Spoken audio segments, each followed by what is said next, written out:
Welcome. If you're looking to unfollow a Facebook page directly from your feed, it's now easier than ever with the new update. Maybe you're feeling like you don't need to see posts from a page anymore, but you don't want to unlike or unfollow it entirely.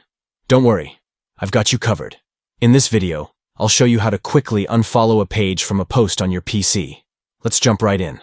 First, open Facebook on your PC and log into your account.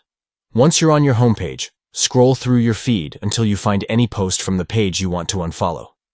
It can be a status update, a photo, or anything else posted by that page.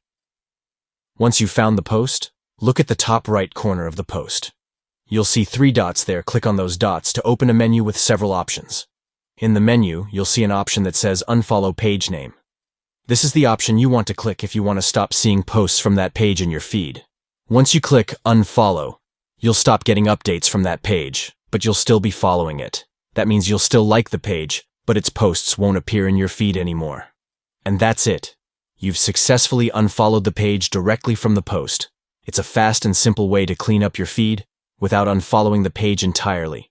If you ever want to start seeing posts from that page again, you can always go back and follow it again with just a click. If this video helped you out, be sure to hit the like button, subscribe, and tap the notification bell so you never miss a new update or tip. Thanks for watching, and enjoy a cleaner, more personalized Facebook feed.